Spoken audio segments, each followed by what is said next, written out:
जय हिंद साथियों। तो इंडियन आर्मी का अगर आप पार्ट बनना चाहते हैं तो आर्मी अग्निवीर भर्ती प्रक्रिया के तहत आप इसमें भर्ती हो सकते हैं। इसमें मुख्यतः 3 पोस्ट आती है। पहला जनरल ड्यूटी अर्थात जीडी, दूसरा आता है टेक्निकल का, तीसरा आता है ट्रेड्समैन का। तो मुख्यतः यही पोस्ट होते हैं और टेक्निकल के अंदर भी कुछ अलग अलग पोस्ट होते हैं, वो आपको सिलेक्शन होने के बाद अलॉट कर दिए जाते हैं। तो आज के इस वीडियो में बात करेंगे आर्मी अग्निवीर नई वैकेंसी 2025 के बारे में कि ये वैकेंसी कब तक आने वाली है, इसके फॉर्म कब आएंगे, इसके एग्ज़ाम कब होंगे और ये भर्ती जो आने वाली है इसमें एज लिमिट क्या रहेगा, कब से इसका एज काउंट होगा। क्योंकि सबसे बड़ी प्रॉब्लम एज लिमिट को ही लेकर आती है। 17.5 साल से इसमें आप जा सकते हैं, किंतु बहुत ही लिमिटेड टाइम मिलता है, लगभग 3 साल 3.5 साल का ही समय मिलता है। तब तक आप भर्ती को समझ पाते हैं तो आपकी एज खत्म हो जाती है। तो इसलिए पहले से आपको अवेयर रहना है, आपको पूरे जी जान से मेहनत करनी है और हर एक स्टेज को आपको क्लियर करना है, चाहे इसका रिटर्न एग्जाम हो या फिर इसका फिजिकल हो या फिर इसका मेडिकल हो। हर तरीके से आपको फिट रहना है तो ही जाकर आप इसमें सेलेक्ट हो पाएंगे। तो अभी यहाँ पर हम बात कर लेते हैं इन भर्ती के बारे में कि ये वैकेंसी कब आ रही है। तो देखिए, इसके क्वालिफिकेशन के बारे में तो आपको पता ही होगा कि अगर आप जनरल ड्यूटी जीडी के लिए अप्लाई करना चाहते हैं तो आपको सिंपल सा 10th पास होना चाहिए और एज जो इसका होता है 17.5 साल से 21 साल तक। और ये हर एक टाइम पीरियड के लिए अलग अलग डेट से काउंट होता है। अभी मैं बताऊंगा कि इस बार किस डेट से ये एज काउंट होगा।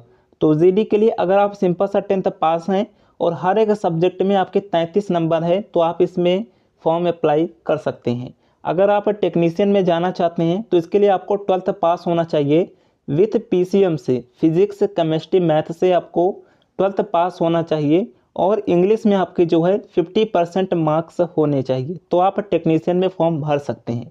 वहीं बात करते हैं स्टोर कीपर के लिए, तो इसमें भी आप जो है 12th सिंपल सा पास होना चाहिए। किसी भी स्ट्रीम से आप हैं तो आप फॉर्म भर सकते हैं, ज़रूरी नहीं है कि इसमें आपका फिजिक्स हो। उसके बाद यहाँ पर आता है ट्रेड्समैन का। ट्रेड्समैन में सिंपल से अगर आप 10th पास हैं तो आप फॉर्म भर सकते हैं और यहाँ पर ट्रेड्समैन की एक वैकेंसी होती है केवल 8 पास से। और इसी में जो होती है WMP अर्थात वुमेन मिलिट्री पुलिस, जो कि फीमेल कैंडिडेट के लिए होती है। फीमेल कैंडिडेट इंडियन आर्मी में WMP के तहत भर्ती होती हैं और इनका क्वालिफिकेशन जो होता है वो 10th पास होना चाहिए और 45% मार्क्स उनके 10th में बने होने चाहिए, 45%, और पर सब्जेक्ट में 33% मार्क्स होना ज़रूरी है। तो ये इसका क्वालिफिकेशन रहा। बाकी फ्रेंड्स, इसके एज लिमिट कहाँ से काउंट होंगे, फॉर्म इस बार कब आ रहे हैं, वो मैं आपको बता देता हूँ। बाकी बात करें सिलेक्शन प्रोसेस का, तो इसमें सबसे पहले रिटर्न एग्ज़ाम होगा, आपको एग्ज़ाम देना पड़ेगा और उसके बाद आपका होगा फिजिकल आपको क्लियर करना पड़ेगा। उसके बाद आपका मेडिकल होगा और फाइनल रिजल्ट आएगा, आपकी ज्वाइनिंग हो जाएगी। तो सबसे पहला स्टेज इसका रिटर्न एग्ज़ाम का है। रिटर्न एग्ज़ाम में आपको अच्छे से तैयारी करनी है ताकि आप इसके फिजिकल में पहुंच सके। और इसके रिटर्न एग्ज़ाम की तैयारी के लिए हम बेस्ट बुक के बारे में बात करें जहां से आप अपना सिलेक्शन निश्चित कर सकते हैं, तो चक्षु प्रकाशन की बुक आपको मिल जाती है। इस बुक में मैक्सिमम प्रैक्टिस सेट दिए गए हैं। जिस तरीके का पेपर आपके एग्ज़ाम में आता है उसी तरीके के पेपर इस बुक में आपको देखने को मिलेंगे। तो मैक्सिमम सेट अगर आप यहाँ से करके जाते हैं तो बिल्कुल एग्ज़ाम ओरिएंटेड क्वेश्चन से डायरेक्ट आपको यहाँ से देखने को मिलेंगे, क्योंकि पिछली बार से ही बहुत सारे लोगों ने इस बुक से अच्छा स्कोर किया है। क्योंकि इसमें क्या है कि जो भी आपके प्रीवियस ईयर के क्वेश्चंस है उसके हर एक ऑप्शन का डिटेल एक्सप्लेनेशन इसमें दिया गया है और उससे रिलेटेड आगे क्या प्रश्न बन सकता है वो भी इसमें दिया गया है।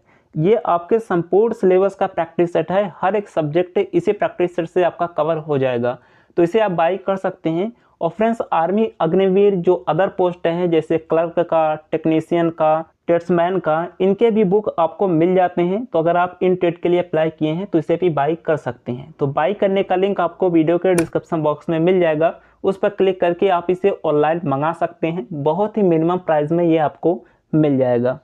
सबसे पहले हम बात करते हैं इसके फॉर्म डेट अर्थात रजिस्ट्रेशन डेट के बारे में। तो इसके फॉर्म जो स्टार्ट होंगे वो मिड फरवरी से शुरू हो जाएंगे। आप कह सकते हैं लगभग 10 से 20 फरवरी के बीच कभी भी आपके फॉर्म स्टार्ट हो सकते हैं। और इसका जो रिटर्न एग्जामिनेशन होता है वो आप अप्रैल में मान सकते हैं कि लगभग 20 अप्रैल के आसपास इसके रिटर्न एग्जामिनेशन स्टार्ट हो जाएंगे। ये हर एक बार का साइकिल पीरियड है कि इसी समय से ये स्टार्ट करते हैं। तो ये इसके रजिस्ट्रेशन डेट और इसके एग्जामिनेशन का डेट है। अप्रैल को टारगेट करके आप अपने रिटर्न एग्ज़ाम की तैयारी कीजिएगा। अभी यहाँ पर बात कर लेते हैं इसके एज लिमिट के बारे में कि इस बार इसका एज लिमिट कहाँ से काउंट होगा और आपके डेट ऑफ बर्थ का रेंज क्या होना चाहिए जिससे कि आप इसमें फॉर्म अप्लाई कर पाएंगे। तो देखिए, इसका हर बार का नियम है कि एज जो काउंट करते हैं वो 1 अक्टूबर से काउंट करते हैं। इस बार भी 1 अक्टूबर 2025 से एज काउंट करने की पूरी संभावना है। और इस तौर पर अगर देखा जाए तो आपका जो डेट ऑफ बर्थ का क्राइटेरिया होना चाहिए वो 1/10/2004 से लेकर 1/4/2008 के बीच, अगर आपका डेट ऑफ बर्थ आता है इसके बीच आता है तो आप जो है फॉर्म अप्लाई कर सकते हैं। अर्थात अगर आपका डेट ऑफ बर्थ 1/10/2004 के पहले का है, जैसे 2003 है, 2002 है या फिर 1/9/2004 है, तो अभी फॉर्म नहीं भर सकते। 1/10/2004 के बाद का होना चाहिए, 2005 है, 2006 है, 2007 है, तो आप इसमें फॉर्म भर सकते हैं। और 2008 के बाद का नहीं होना चाहिए। ये डेट ऑफ बर्थ आप देख लीजिए, इसके बीच कहीं भी अगर आपका डेट ऑफ बर्थ है तो आप इसमें फॉर्म भर सकते हैं। तो ये इसके डेट ऑफ बर्थ का रेंज रहा, हमने आपको बता दिया। इस बार एज यहाँ से काउंट होने वाला है। चलिए आगे जो कुछ भी डाउट आएगा आप कमेंट करके पूछ लीजिएगा, मैं उसका रिप्लाई ज़रूर करूँगा। कोई डाउट आए कमेंट कीजिएगा। मिलते हैं नेक्स्ट वीडियो में, तब तक के लिए जय हिंद।